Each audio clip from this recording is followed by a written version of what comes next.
All right, let's get into it, guys. The Indiana Fever got the brakes beat off of them last night, 95-60. My contention is, for the first time in the absence of Caitlin Clark, the opponent finally gave the Indiana Fever the "I hate white girls, I hate Caitlin Clark, I'm going to destroy the Indiana Fever," the kind of effort that Caitlin Clark and the Fever see every night that Caitlin Clark's on the court. DeWanna Bonner, Alyssa Thomas, the Mercury say, "Oh no, we're gonna give this group the same effort that we give when Caitlin Clark's out here." And with the Fever at the end of a 4-game road trip and tired and perhaps feeling a little too good about themselves, they got embarrassed last night. And if the opponents were giving this type of effort earlier when Caitlin Clark was down, I'm not sure if this 5-game winning streak would have ever happened. Maurice, I'm going to let you fire first. Yeah, I agree with you. When these teams face the Indiana Fever while Caitlin Clark is playing, it's the Super Bowl. You're getting everybody's best shot. Everybody wants to make a name for themselves beyond their play, meaning I'll make a name for myself by knocking her to the floor or elbowing her eyeball out the socket. Whatever I got to do, that is what they are willing to do when Caitlin Clark is on the team. We have not received, I don't believe, that same effort from these players while she's not there, and we have benefited from playing a lot of terrible teams, as I stated last show. But beyond this game, we were terrible in the Los Angeles Sparks game. You made a late run. Nobody played basketball until you were down 22 with 6 minutes left. Ari McDonald was terrible in the Sparks game, terrible in the Mercury game. You cannot, and I said this time and time again, you cannot survive on the Six Flags roller coaster that is Kelsey Mitchell. Yes, she can get hot with the best of them, but she's a roller coaster. She scores 35, then she scores 8. She scores 23, then she scores 9. You cannot survive on the Kelsey Mitchell roller coaster, and I think Stephanie White did a poor job game planning. You're not supposed to help off Alyssa Thomas. You force her to score 35 points and don't leave the three-point line. Frank, I want you to piggyback off that comment with a little different spin. I think that Kelsey Mitchell and Aaliyah Boston, they get elevated to the top scout. And the top of the scout sheet, they get the most defensive attention when Caitlin Clark is not there. And it kind of got exposed last night that when you're the focus of another team's defense, it has an impact on you, where Caitlin Clark creates so much space and freedom for everybody else that, they kind of got exposed like, they're not capable of being the number one. I like them both. I love them both. But overexposed when they're the top of the other team scout. Your reaction to that? They're terrible tools, Jason. Listen, you love them both because of Caitlin Clark. You didn't know neither one of them until Caitlin Clark came about. We only here because of Caitlin Clark. It's the only reason why we talking about WNBA. You're not going to walk into no bar, no Buffalo Wild Wings, and see them having a WNBA game on. You're not going to walk in no sports bar in the casino. No, it's not. So I don't love Aaliyah Boston. I don't love Kelsey Mitchell. I love Caitlin Clark. She's something different we've never seen before. These women are regulars. I coach 8th grade boys.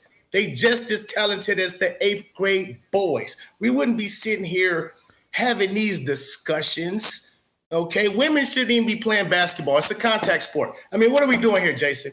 What are we doing? It's a contact sport. I don't want to see women playing basketball. They're not athletic enough. They're not fast enough. They're not none of that. They need to be tennis, golf, volleyball, swimming, track. No contact sports.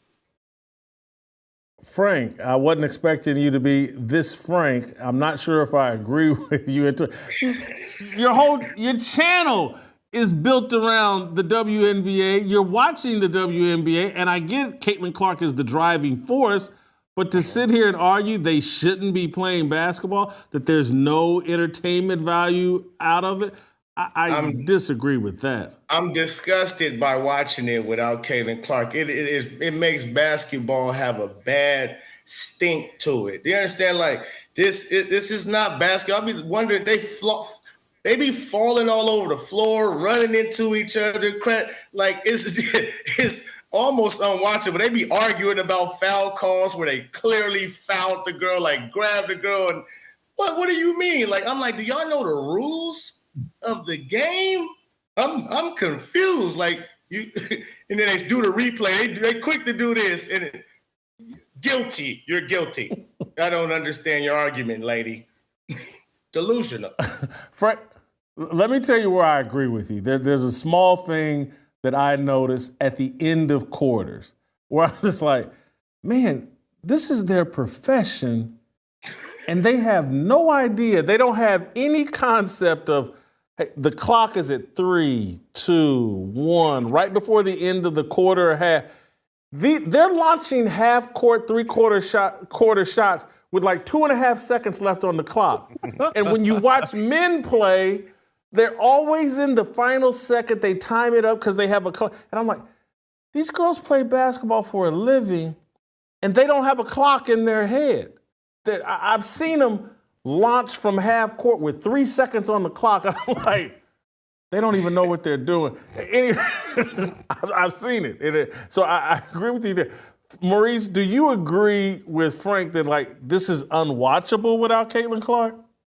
No, I don't think it's unwatchable because there's other players I enjoy watching, but a lot of it, the thing that does make it unwatchable at times is there are some good players on other teams, but it's a lot of bad players too. So it's like, yeah, you got 2 players I'm interested in seeing, but they're surrounded by people that can't really play, which allows the other team to just foul them nonstop because the refs don't call anything. And that does make these games tough to watch with the officiating. And it's a lot of missed layups as well. And I have to say, like, we had players talking about going on strike in January before the season started. I think you guys might want to be careful because the product isn't all that great yet. It's not there yet. There's a lot of these games, Whitlock, where the score is 32-30 at halftime. Like, who? That's not entertaining for people to watch. So I think I disagree with it's completely unwatchable without Caitlin Clark. But some of these games, it is a struggle. Was you watching before Caitlin Clark? I'm sorry, my bad. Was you watching before Caitlin Clark? I did watch certain players before Caitlin Clark. I wasn't locked in on anybody specifically as much as Caitlin Clark, and I did watch players more in college. I knew more about players while they were in college. It's kind of like once they got to the WNBA, they kind of can disappear off your radar, to be honest. It's man, Frank, I'm so shocked that you dislike the WNBA that much, but I get it. I mean, anybody is capable of missing a wide open layup in the WNBA. Frank, let me ask you this: do you think let's leave watchability out of it? Do you believe, like a lot of people believe, that Stephanie White, the head coach of the Indiana Fever, doesn't like Caitlin Clark? She's a DEI hire. She worked for ESPN for years, correct, right? And see, I'm under the belief that Caitlin Clark is being sabotaged from the very top because what she represents is good.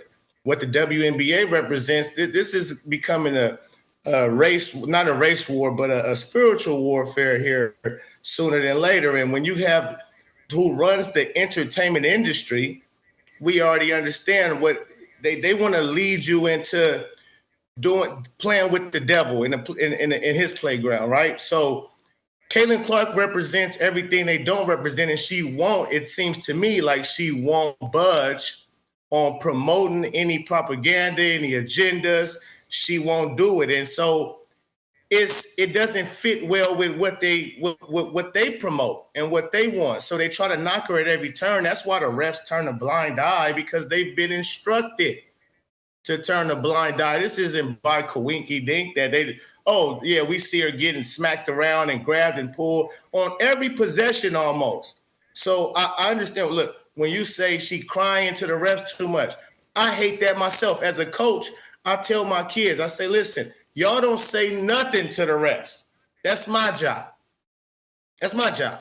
I talk to the refs. We keep playing. We're not going to get certain calls, so on and so forth. That shouldn't stop nothing. But in this case, I've never seen nothing like this before. And so when you don't have the referees calling the calls and you don't have your coaches sticking up for you, it took forever for Christy Sides to get a technical foul for all the bad reffing that was going on against Caitlin Clark. And so it's like she out there on an island. And she got to say something. And sometimes she got to flail a little bit more because she's trying to sell it like, I don't get none of the calls when they actually punching and pulling and grabbing on me. So let me try to at least, can you call this? And so I understand when she flop. I hate floppers. I hate LeBron James. No, you can say LeBron on this show. Yeah. I don't like LeBummy James, LBJ, Q to me, T community. I don't like him. So he does a lot of that type of stuff, whining, crying, flopping around. Don't like it. Caitlin Clark, like I said, she is really being targeted to the point where you got guys writing she needs to have a civil lawsuit filed against the league. And it all makes sense. There's so much evidence of hatred and so-called racism that they want to put on Caitlin Clark. And so, you know, I don't like this league. Frank, I agree with you in this element or in this way. I do believe the league, the DEI, the LGBTQIA plus element of the WNBA, they want to break Caitlin Clark. And until they break her, they're never going to accept her. It's not the fact that she's white, because they love Paige Beckers, because she's on the Alphabet Mafia team.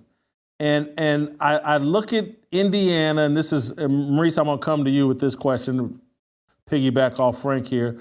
But I think hiring Stephanie White as the head coach was, because Stephanie White, when people really understand her background, she was Caitlin Clark years ago as a player. I'm from Indiana. She set Indiana on its ear as a high school basketball player, had the whole state into her high school basketball career, you know, selling out high school games, goes to Purdue, elevates Purdue to a national championship team. Carolyn Peck is the coach. They're having sellouts at Purdue, and she elevated attendance. And like Caitlin Clark, Stephanie White came out of college married to her high school sweetheart. And then the WNBA got a hold of her, and she left her high school sweetheart. And now she's Lisa Salter's bottom chick. And so it's never made sense to me, like, hey, man, who are they surrounding Caitlin Clark with? Why aren't they surrounding her with people like Sophie Cunningham, who seem to have the same sort of sexual orientation and love of Taylor Swift, and just, they're not surrounding her with that. They're surrounding her with people. DeWanna Bonner. The way DeWanna Bonner played last night, you have to sit there and go, who would put DeWanna Bonner on the same team as Caitlin Clark? DeWanna Bonner last night was going at Lexi Hall and Sophie Cunningham like they were the KKK. And Stephanie White coached DeWanna. Yeah, Stephanie White coached DeWanna Bonner for 2 years in Connecticut, and that's who you bring to be the leader, the vet on your Indiana Fever team? Insanity. Maurice, your response. Like I said, I think the Indiana Fever did a horrible job from the top down. Amber Cox, Kelly Krauskopf have done a terrible job putting a roster together along with Stephanie White. I didn't even like the Stephanie White hire to begin with. I didn't feel that she's a part of the old guard, and the style that Caitlin Clark plays does not fit with what Stephanie White is naturally comfortable with. You know, they say you can teach a fighter to fight a certain way, and they're going to do that until they start getting hit upside the head. And when anything goes wrong, Stephanie White goes to what she knows, which is this slow, boring basketball that people did not enjoy watching at all. That's just her nature. I feel like the locker room the one thing that Caitlin Clark, Aaliyah Boston, and Kelsey Mitchell asked was to protect the locker room. And what did they do? They went and ruined the locker room before the fans and the media could even see the team get together with who they brought in. You brought in the wrong teammates for Caitlin Clark, and it is as simple as that. You can look at her Iowa team and see what type of players and what type of people, because the people matter. You got to remember, you're dealing with these people sometimes you see these people more than your family. You're in the locker room with them every day. You're on the team bus with them. You're on the planes with them. You're in the hotels with them. So the actual person behind the jersey matters. And I don't feel like they did a good job putting this group together. Yeah, they did a terrible job.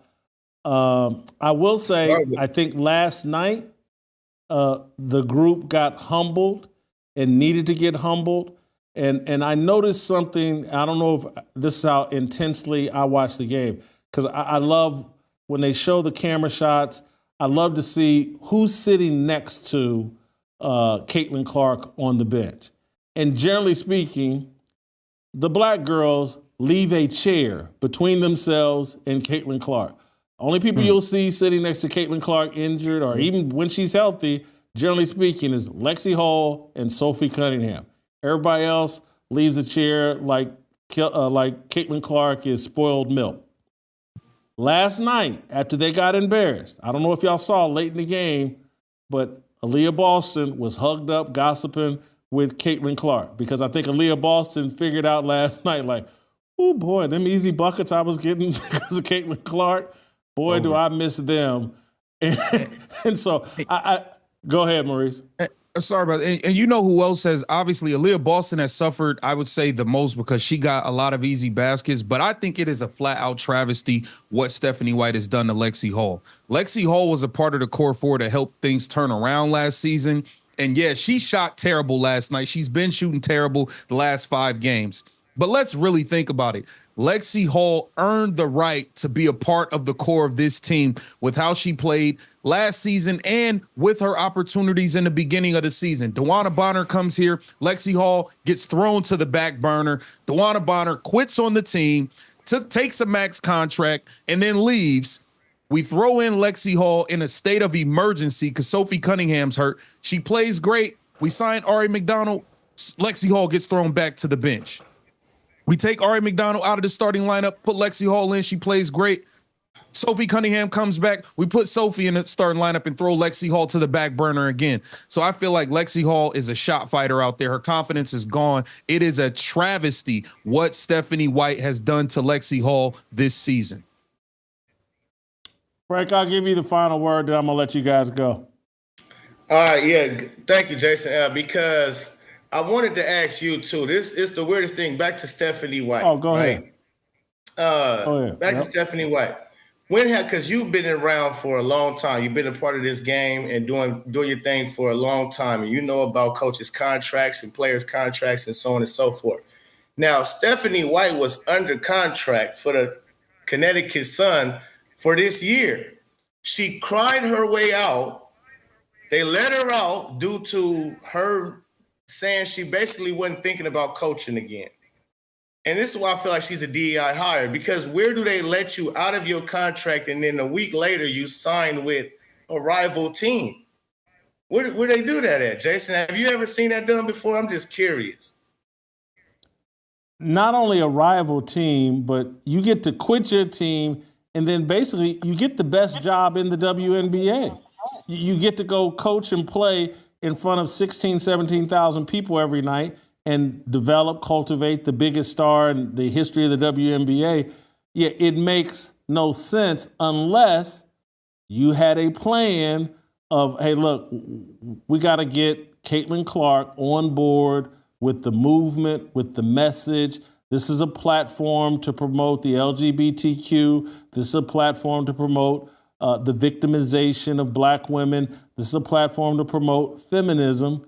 And Caitlin Clark, really, if you just look at her, she wants to hoop. She wants to go to Taylor Swift concerts. And that's about it.